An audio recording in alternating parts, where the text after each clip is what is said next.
자, 그 다음에 장기 차입금은 뭐 내용을 다 알 수 있는 거죠. 기업이 필요한 운용자금을 조달하기 위해서 금융기관으로부터 금전을 차입한 경우인데 기간이 길어. 장기니까. 보고기간 종료일로부터 1년 이후에 갚아야 할 빚. 장기 차입금이라고 합니다.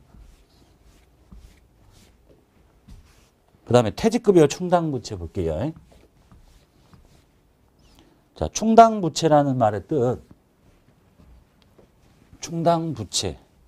과거 사건이나 거래 결과로 현재 의무가 존재합니다.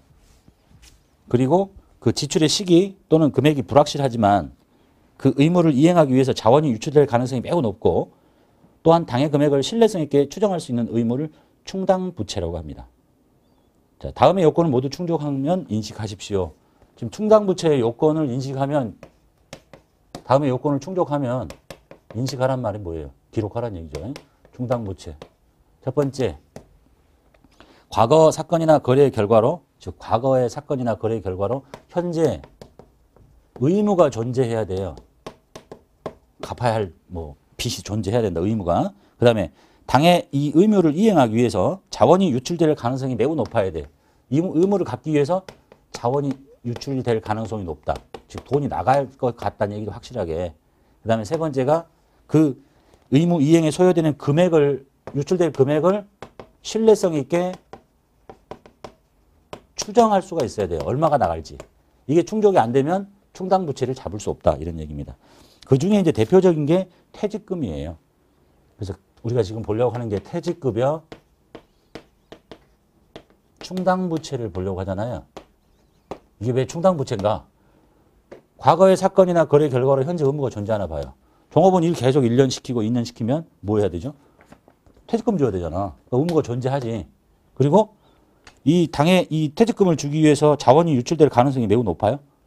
당연히 돈 나가지. 퇴직하면 돈 다 줘야 되는데. 그리고 세 번째, 그 금액을 추정할 수 있느냐? 추정할 수 있죠. 보통 법적으로 1년 일하면 한 달치 월급. 그래서 퇴직급여 충당부채라는 걸 설정한다는 얘기입니다. 그래서 퇴직급여 충당부채는 장래에 종업원이 퇴직할 때 지급해야 될 퇴직금을 주기 위해서 설정한 준비액으로 종업원이 노동력을 제공한 기간에 발생한 퇴직금이라는 비용을 인식함에 따라서 발생하는 부채다.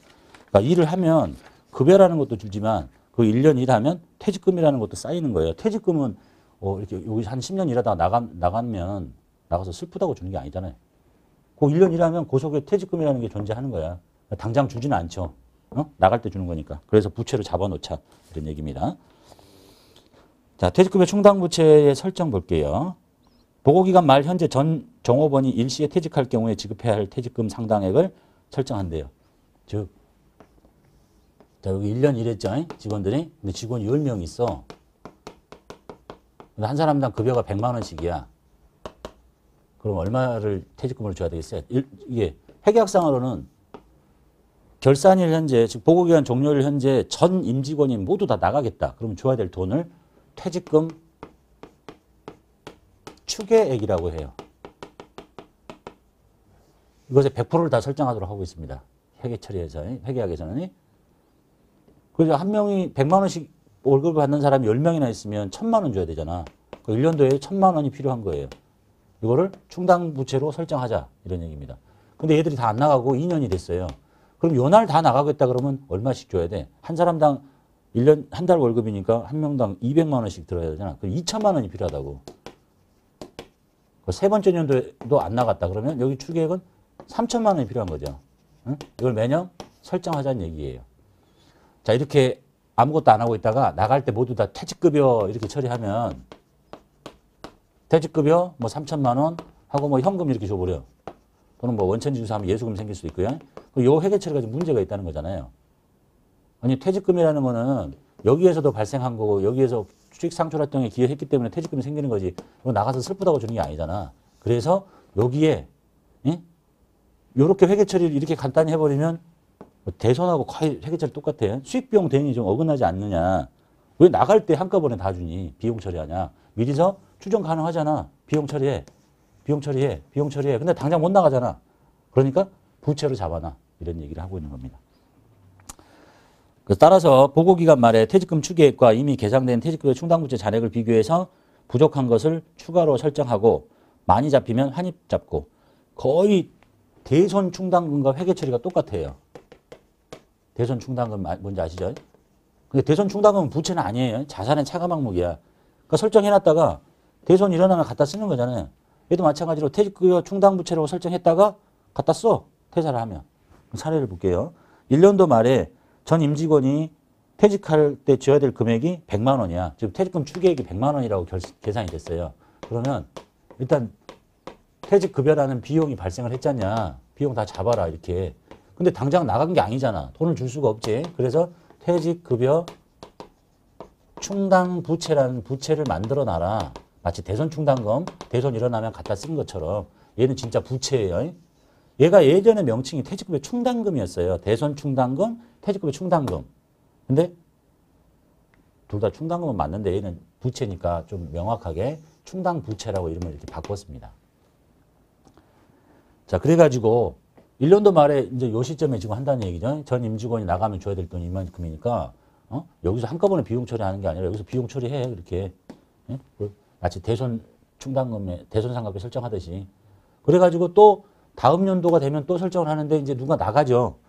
예제 두 번째 보니까 사무직 종업원 한 명이 나갔는데 퇴직금 20만 원이야. 이제 진짜 돈 주는 거죠. 퇴사를 했으니까 20만 원. 근데 여기다 퇴직급여라고 하는 게 아니라 미리 해놨잖냐 이렇게. 그래서 요 돈을 갖다 쓰는 거야. 퇴사가 일어나면 퇴직급여 충당부채가 얼마 있는지를 먼저 봐요. 대손이 일어나면 대손 충당금이 얼마 있는지 갖다 보는 거와 똑같이. 이게 많잖아요. 그러면 줄여서 쓸게요.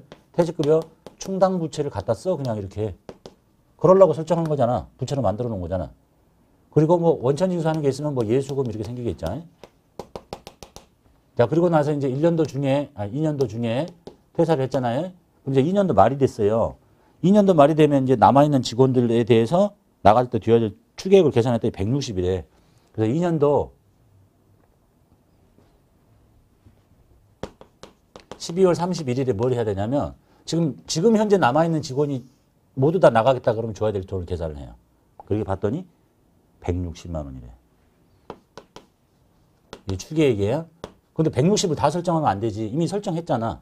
그 이전에 설정하고 이런 얘기예요. 여기 나갈 때 1000인데 여기 나갈 때 2000이잖아요. 두 달씩 월급 줘야 되니까. 그럼 여기서 2000을 또 세우면 되겠어? 여기서부터 여기까지 합계가 2000인 거지. 여기서부터 여기까지 합계가 3000이니까 1000 설정했으면 다음 연도가 2000이면 1000만 더 설정해서 2000이 되게 만들고 3년째가 되면 또 1000만 더 설정해서 3000을 만들어야지. 첫 번째 연도 1000, 두 번째 연도 2000 이렇게 설정하는 거 아니죠. 그래서 요 날 현재 두 번째 연도 말 현재 나가겠다면 줘야 될 돈이 1600, 160인데 이미 충당부채를 100 설정해 놓고 갖다 썼잖아. 즉 100만 원 있었는데 100만 원 중에 20만 원 갖다 썼어. 이게 뭐냐면 충당금 잔액인 거야. 80 남았잖아요. 그러니까 얼마만 더 설정하면 되겠어요. 160이어야 되는데 80 남았어. 그러니까 80만 더 설정하면 되는 거 아니냐 이런 얘기입니다. 대손 충당금은 똑같잖아요. 어느 날 설정해야 될 금액인데 예? 충당금 남았잖아. 그럼 나머지만 끼는 거잖아. 그래서 다시 12월 31일 날 퇴직급여 추가될 금액 80만 원 하고 퇴직급여 충당부채 이렇게 설정하더라 이런 얘기입니다. 매년 말 해야 될 게. 그리고 나면 이제 여기서 20 갖다 썼으니까 여기 80하고 요 두 개가 만나서 지금 160이 쌓여있다는 얘기죠. 또 퇴사를 하면 요걸 이렇게 갖다 쓰는 거고. 근데 이거보다 더 많이 돈을 더 많이 줘야 된다. 지금 여기는 100%를 설정하니까 더 많이 줄 수는 없겠죠. 회사가 100%를 다 설정하지 않았다면. 그때면 이제 이렇게 되는 겁니다. 아예 설정을 안 했다? 퇴직급여 충당부채가 있는데 갖다 쓰려고 보니까 부족해. 그러면 퇴직급여라고 하시면 돼요. 대손하고 똑같죠. 대손 충당금이 많으면 갖다 쓰면 돼. 부족해? 없어? 그러면 부족한 만큼 다 갖다 쓰고 퇴직급여, 대손 상각비 처리하듯이 그렇게 하시면 되겠네요. 자, 그 다음에 장기성 매입 채무는 외상 매입금하고 지급 의무의 기간이 보고기간 종료로부터 1년 이후에 갚아야 할 것들 거의 사용하지 않습니다. 그다음 미지급금 기간이 길어. 보고기간 종료로부터 1년 이후에 갚아야 되는 채무인데 상거래가 아닌 데서 발생한 거. 그 정도만 봐두시면 되겠네요. 3번 상하이은행에서 보고기간 종료로부터 1년 후 상환 조건으로 3천만 원을 대출받아가지고 보통 예금에 대체 입금합니다. 그리고 회사가 소유하고 있는 시가 5천만 원 상당의 부동산을 동대출의 담보로 제공합니다. 담보 제공은 회계 처리 대상이 아닙니다. 보통 예금에다가 3천원만 원 집어넣고 이름은 장기 차입금이라고 하시면 되겠네요. 거래처 걸고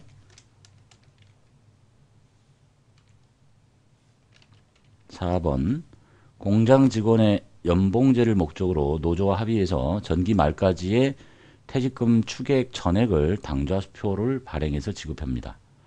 공장 직원의 전기말 퇴직금 추계액은 1억, 그리고 퇴직급여 충당부채는 5천만 원 있다라고 되어 있네요.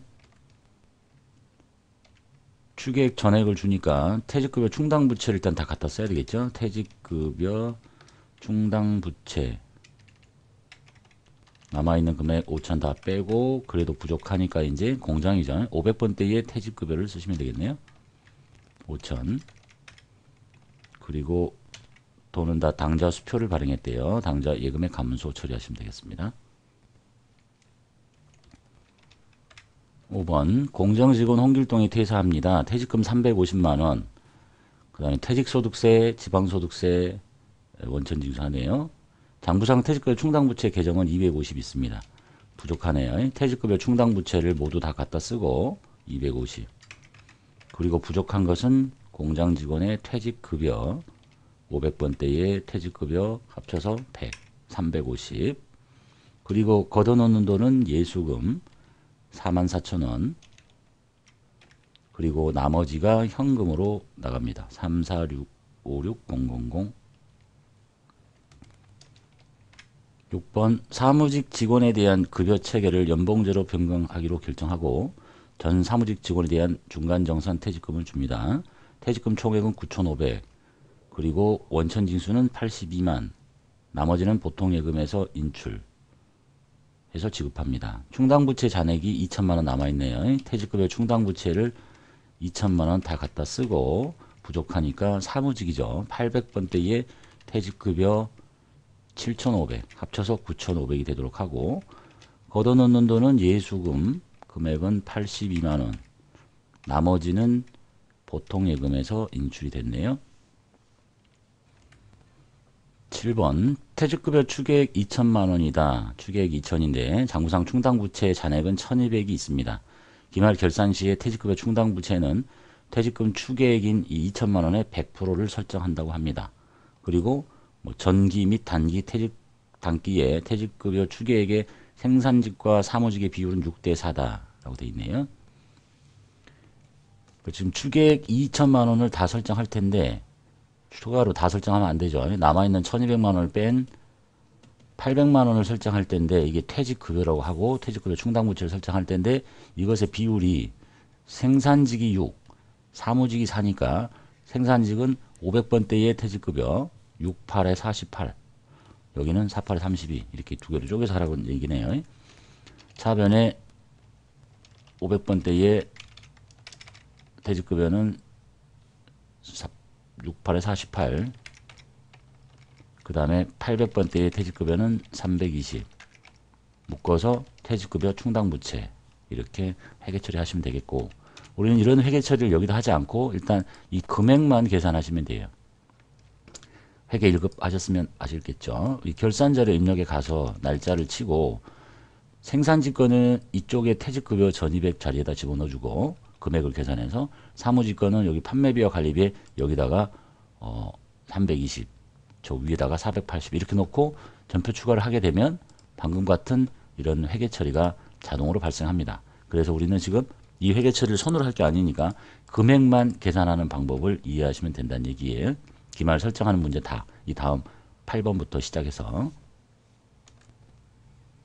8번 기말 결산 시 다음과 같이 퇴직급여 충당부채를 설정하고 전액 판매비와 관리비로 처리한대요. 차별은 이제 800번대에 퇴직급여만 나온다 이런 얘기겠죠. 추가로 설정할 금액이 얼마인지를 안 가르쳐 줬으니까 이걸 보고 이제 읽을 줄 알아야 되겠죠. 부채예요. 이쪽이 퇴직급여 충당부채가 이만큼 작년에 넘어왔습니다. 그런데 4월 30일 날 충당부채가 사라졌죠. 그렇다는 얘기는 누군가가 퇴사해서 퇴직급여 충당부채를 갖다 쓴 거야. 그런데 여기서 이거 뺀 나머지 금액이 남아있겠죠. 계산을 해보면 1,500에서 800을 빼면 700만 원이 지금 남아있어요. 근데 얼마를 설정했길래 내년에 2,000이 돼서 넘어가느냐? 얼마겠어요? 1300을 추가로 설정했다는 얘기겠죠. 그걸 안 가르쳐 주고 싶다는 얘기죠. 지금 이쪽에 있는 숫자가 그게 답인데, 그래서 계산을 해서 1300이라는 걸 알아냈고 차변에 800번대의 퇴직급여 모두 판매비와 관리비를 하라고 했으니까, 그 다음에 대변에 퇴직급여 충당부채 이렇게 처리하시면 되겠네요. 이것도 마찬가지로 붕괴를 할 게 아니라 결산자료 입력에 그냥 그대로 갖다가 아래 칸 판매비와 관리비 쪽에 넣어주는데, 이 금액을 알아내는 게 핵심이 되겠다는 얘기네요. 9번 단기 말 현재 퇴직급여 추계액은 다음과 같습니다. 단기 설정 전에 퇴직급여 충당부채 잔액이 7천만 원 남아있는데 생산직원 60%, 사무직원 40%로 이 7천이 구성이 되어 있다는 얘기네요. 퇴직급여 충당부채를 설정하십시오. 생산직의 추계액이 4,800만 원인데 이 사람들 것에 충당부채 잔액을 빼줘야 되겠죠. 마이너스 7천만 원의 60%를 차지한대. 6, 7에 42. 그래서 나머지가 추가로 설정해야 될 금액은 생산직은 600, 사무직은 영업직은 전체 3,200만 원이 추계액인데 충당부채 잔액 7천 중에서 비율이 40%를 차지하고 있다니까 4, 7에 28, 2,800만 원을 뺍니다. 그러면 추가로 설정할 금액은 400만 원이라는 것을 알 수 있겠네요. 그래서 500번대, 800번대 이렇게 처리하시면 되겠죠. 차변에 500번대의 퇴직급여 600, 800번대의 퇴직급여 400, 묶어서 퇴직급여 충당부채 이렇게 처리하시면 되겠습니다. 10번 기말 결산 시 다음과 같이 퇴직급여 충당부채를 설정한대요. 60%는 영업직, 40%는 생산직. 위에서 봤던 8번의 형태하고 똑같죠. 지금 여기 있는 숫자 알아내라는 얘기지. 결론은요. 그래서 이거 쉽게 알려면 이 두 개를 합쳐봐요. 여기 두 개 합친 게 5, 6, 7, 3,200이죠. 그럼 여기도 3,200이 돼야 되는 거지. 예? 양쪽이 맞으려면. 그럼 얼마를 추가로 설정하시면 되겠어요? 1,400, 2,000, 3,200. 자, 이거 이제 추가로 설정할 게 1,400이에요. 근데 60%가 영업직이래잖아요. 생산직이 40%고 1,400만 원에 곱하기 60%를 계산하면 이게 840만 원이 영업직 거, 나머지 40%는 560만 원이 생산직 거. 그리고 붕괴는 여기하고 똑같죠. 금액만 사무직, 생산직만 쪼개서 계산만 하실 줄 아시면 되겠네요. 그래서 800번대의 퇴직급여가 840이고 500번대의 퇴직급여가 560이고 묶어서 퇴직급여 충당부채. 이런 붕괴는 여기서 직접 하지 않는다. 금액만 계산하고 결산자료 입력에 윗칸과 아래칸에 분리해서 넣어주고 전표 추가하시면 되는 형태가 되겠습니다.